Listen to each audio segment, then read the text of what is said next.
ज़कात किन रिश्तेदारों को दे सकते हैं? जब आप पर ज़कात फ़र्ज हो जाती है तो आप ज़कात की ही नियत से अपने माल का 2.5% हिस्सा निकालते हैं और आप ढूंढने लगते हैं कि ये रकम किस को दी जाए, क्योंकि ज़कात को उसके सही जगह पहुंचाना भी आपकी जिम्मेदारी है। तो जान लीजिए कि सबसे पहले जो लोग इस बात का हक रखते हैं कि उन्हें ज़कात दी जाए वो लोग ये हैं: 1. रिश्तेदार। 2.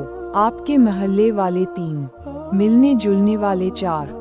दोस्त व अहबाब। इन तमाम लोगों में से आप जिसको भी ज़कात का हकदार पाएं आप उसको दे सकते हैं, लेकिन इन सारे लोगों में सबसे बेहतर ये है कि आप अपने परेशान हाल रिश्तेदारों को ज़कात दें, क्योंकि इससे आपके 2 फायदे होंगे। एक तो आपकी ज़कात अदा हो जाएगी, दूसरे सिला रहमी यानी रिश्तों को जोड़ने का भी सवाब भी मिलेगा। इसलिए ज़कात की अदायगी से पहले देख लें कि आपके रिश्तेदारों और आस पड़ोस में कोई ज़रूरतमंद तो नहीं है, क्योंकि उसी का पहला हक है कि ज़कात उसे दी जाए।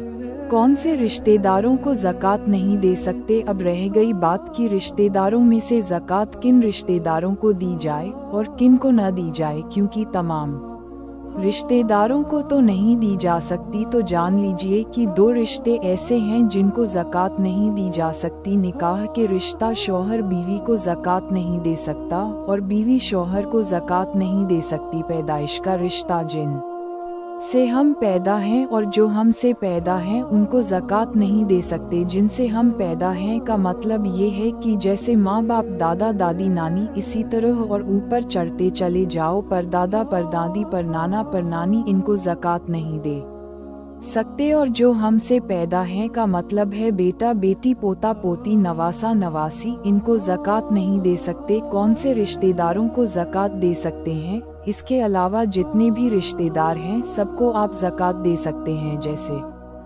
बहन, भाई, भांजा भांजी, भतीजा भतीजी, खाला खालू, मामी मामू, फूफा और फूफी वगैरह जितने रिश्तेदार हैं इन सबको आप ज़कात दे सकते हैं। पैदाइश और निकाह के रिश्ते को ज़कात क्यों नहीं दे सकते? क्योंकि इसका फ़ायदा खुद आपको पहुंचता है। मान लीजिए बीवी ने शौहर को ज़कात दी या शौहर ने बीवी को ज़कात दी, तो उस रकम का फ़ायदा खुद आपको पहुंच रहा है। और जो पैदाइश के रिश्ते हैं, जैसे मान लीजिए माँ बाप या बेटा बेटी, इनके पास रकम पहुंचने से इसका फ़ायदा आपको भी जाएगा।